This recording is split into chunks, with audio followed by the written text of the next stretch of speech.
Hi guys, and welcome to Smashing Beliefs, the YouTube series where we smash open unhelpful and unhealthy beliefs. So today we are going to be looking at a very common belief or thought that a lot of people have, and that belief is I must avoid conflict at all costs. It's not a helpful belief, it gets us in a lot of trouble. So let's get started. So as you guys probably know, I'm a cognitive behavioural therapist and I teach therapy, I teach cognitive behavioural wisdom, and CBT is all about helping us to question beliefs and ultimately to help us see that those beliefs, those thoughts, they're not true or they're partially true. They might have an element of truth, but most of what we believe just isn't true. And this series is about looking at unhealthy and unhelpful beliefs. So today we're looking at the belief, I must avoid conflict. Or, the subtext is I must avoid conflict all the time or in all situations. That's why we call it a rule. It's absolute. It occurs in all situations. So have you ever had that belief that you want to avoid conflict at all costs? Maybe you're in a relationship and you don't want to have any difficult conversations. You don't want to have any uncomfortable conversations. For example, maybe you're at work and you don't want to be honest. You don't want to really say what you're really thinking because you're worried that it's going to have a negative effect. You want to avoid conflicts. You want to avoid those difficult situations. All human beings have that, or a lot of us have those fears. We don't want to say anything that might upset someone. We don't want to say anything that might cause a problem. We don't want to say something that might rock the boat. That's why most people avoid conflict.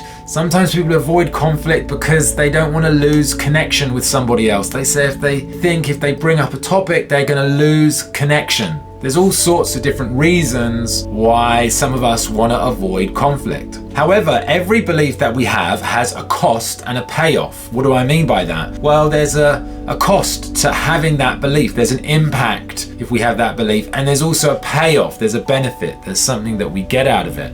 So let's look at the cost and the payoff of I must avoid conflicts at all costs. So let's firstly look at the payoff. Payoff is that we get to stay safe. We get to avoid difficult conversations. We get to relax. We don't have to deal with stuff. We get to put it off for another day. We get to take it easy. That's the kind of the payoff. However, there is a cost. And that cost can be quite heavy. Firstly, if you avoid conflict today, well, a lot of the time you're holding things in. You're not going to deal with them now. That means it's going to take longer to deal with. If you avoid conflict today, other people might be frustrated because they don't think you're being honest with them or direct with them. And if we avoid conflict today, that means the problem might get worse. We might have conflict in a month, a year, in the future. So there is an impact to avoiding conflict. The other impact is that it affects our emotions. We can feel stressed by it. We don't get to be ourselves. We don't get to be free. We don't get to be relaxed. We're always having to manage ourselves to make sure we're getting it right. There's a lot of stress attached to that rigid belief. When we feel that thought, when we have that thought, I must avoid conflict, we essentially bury ourselves, we bury our true emotions. So it's a stressful thought, right? So let's smash open this belief, right? So is it true that we must avoid conflict? Well, does it say that anywhere? Is there a universal book of life?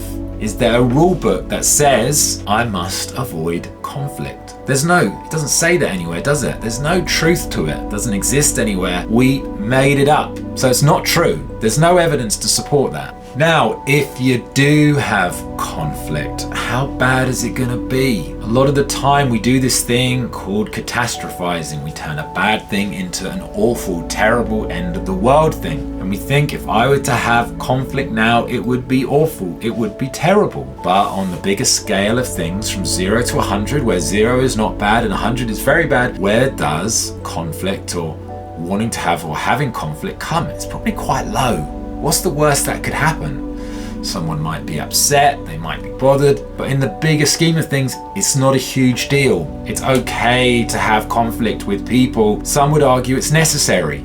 I get that it's unpleasant, but the question is how unpleasant? A little bit unpleasant, a lot unpleasant. Now, sometimes we say, I can't handle it, I can't cope, I can't bear if I have conflict. And is that really true? If you have conflict, is it true that you can't handle it? Now, the truth is, I get that it's difficult. It is difficult if you have conflict, but you've probably had conflict before and you have handled it. It's not totally impossible. And the truth is that it's difficult if we have conflict, but it is bearable and tolerable. Now, if you think it's difficult versus unbearable, then you might be willing to have conflict or face conflict now and again. Now, is it helpful telling yourself that you must avoid conflict? Is that helping your life? The answer is no. Ultimately, when we avoid conflict, we avoid moving forward, we avoid facing our fear, we avoid getting our problems solved and working on solutions. It's not a helpful belief to have. The truth is, you'd like to avoid conflicts. I would like to avoid it too,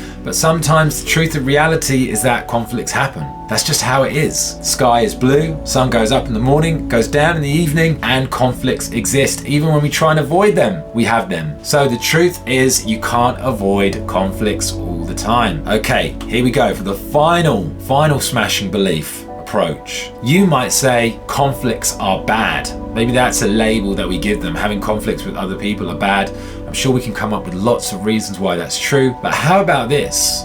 Conflicts are good. Give me 3 reasons why it's true that conflicts are good. Conflicts are good because they help you be honest, they help you work out the problem, and they help you get things sorted quicker, and you get to be honest and open and direct. So there you go. Conflicts don't have to be a bad thing. They can be a good thing. So let's ditch that belief. I must avoid conflicts at all costs. It's not helpful. It's not useful. It's going to shut you down and stop you from moving forward in your life. Let's start questioning those beliefs and creating healthy, flexible beliefs. You'd like to avoid conflict, but sometimes it's going to happen. If it does happen, it's bad. It's not the end of the world. And in actual fact, good things can come from having conflict with your partners or with your friends if you look at it that way. So, good luck trying, guys. If you've got any questions, put them under the video. I'll catch you later. Bye.